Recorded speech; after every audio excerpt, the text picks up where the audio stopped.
Hey, so I'm trying a little bit of a different thing, mainly because the team event for City Trial just happened. It's still maybe going on for a few more hours as I upload this, but I played it a bit and it was actually really fun.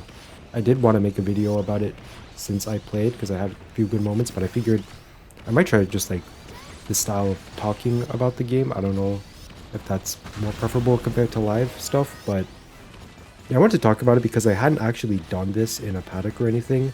I suppose other people have probably already figured some of this stuff out, but I really do like teams for how it changes up the way you play the game compared to just solo queuing and ranked, especially when you actually have a full lobby with a lot of people. So I think the first thing for me was just that there's more ways to interact with players, mainly your teammates, in ways that I think are still pretty fun. And one thing that City Trial lacks for me sometimes is a sense of very direct player interaction. This is not something that every multiplayer game needs because sometimes a lot of stuff is indirect. I think for City Trial though, it's mainly the case that there are plenty of games, and you've probably played some, where you kind of just don't see too many players. Like you might see the same few people over and over again, but with the size of the map and the variety in how you can traverse the map, like you could glide, you could just sort of stat and ignore other people sort of on purpose pacifist mode, like why would I want to interact with the battle chariot there, what's up with that. I think teams is a pretty elegant solution to just being able to work with other players in a way that doesn't feel like you're constantly just in danger if you ever try to get too close to anybody and you might bleed items. Like here I have this clip of me hitting a Kawasaki a few times with the hop star, but it was pretty difficult, honestly. And then I had my teammate fire snipe him to finish the kill. And that felt really good. It was stuff like this that I just kind of like having ways to interact with players more in that way. And I suppose it's a bit less stressful because compared to having 15 demons that could potentially be out to get me, it's only like, 8, give or take. It's not as bad, not as stressful. I have this other clip here that I remembered in my head as a moment of teamwork, but looking back on it, I totally just stole the key from the door, right? And I took the treasure chest for myself. I didn't actually do anything. I didn't hit the Kawasaki at all. I didn't. I'm sorry. I'm sorry. But I mean, I suppose even theft like that is just an example of ways you can do more with different players in the game. And I think it makes stuff more entertaining, a little more interesting. It could be that I just spammed ranked in this game so much that I'm looking for something different, and maybe I might look into doing more stuff on paddocks in the Discord or stuff like that. This also for sure extends to the way legendaries work in this mode. Legendary parts can feel sometimes a little bit just like hard and consistent to get, and that's kind of the point, right? I mean, they are big game changers, so it makes sense that they're more difficult, but I don't know, in just playing the mode, I got Hydra and Dragoon way more often than I usually do. And it feels pretty good knowing that there is still a dynamic to getting the pieces, because whoever picks it up last is who gets the machine, and it's the parts are shared amongst everyone. But you can still knock the parts out of people, and a back and forth going on there. There's also the fact that even though the legendaries are OP, and that's the point, they're also still not a guaranteed win for the other team, which does lead into the point system, which I do also really like. Suppose this is also related to just how the stadiums work, which I found that I actually maybe like better than the whole four-way split thing. I think it probably just depends on my mood, but I personally found that everyone doing all the same thing made the outcome feel a bit more substantial and meaningful compared to just playing regular City Trial ranked. One thing I noticed is that a lot of other multiplayer games have a sort of more clear cause and effect towards winning, especially if winning is the main focus.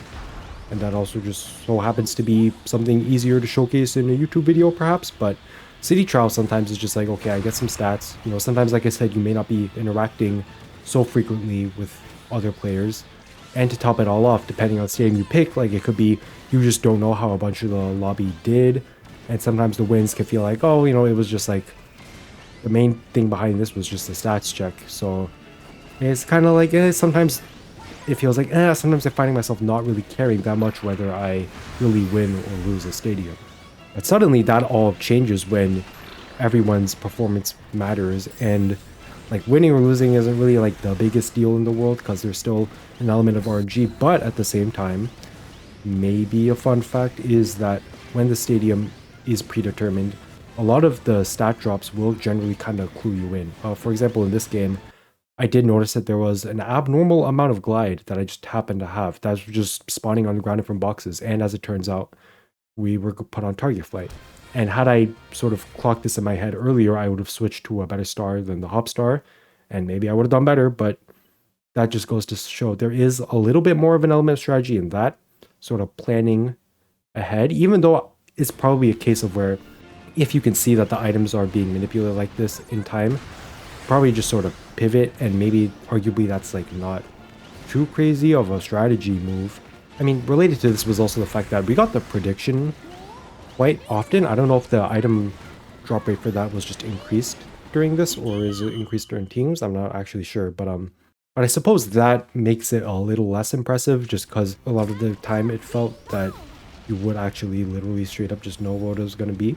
But yeah, going back to the point about legendaries, it's like a Hydra or a Dragoon, whatever, can do really well, but then that's still only 100 points out of the entire other team of 8, in which things can get still evened up. So it feels like definitely an advantage for sure, but not something just unbeatable where it's just like, oh, well, you know, he happened to hit me and get the parts out, so now we lose, because that doesn't really happen in switching teams. I like the way these sort of balancing mechanisms arise out of the fact that you have more direct interactions with 7 other people who probably don't kill you, and then you have different ways to interact with the other team. I think the last thing I'll say is just about note about the matchmaking. I don't know if there's just like the bias for the event or whatever, but there were a lot more lobbies with fuller amounts of real human players, and I definitely prefer that.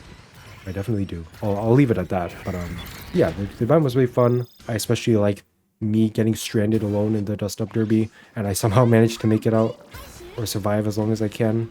I'm sad I didn't actually survive, by the way. Like, I died right as the timer went out. But yeah, that's all I had to say about that. I'll keep playing the game, and I'll see if I upload some more stuff. I'm trying to upload an air ride video, but I haven't gotten around to it. I try to get on that. Though I'm not gonna lie, that Pokemon Legends EA DLC is coming out soon. I almost forgot about that. Anyway, yeah, that's it for me. Thanks for watching.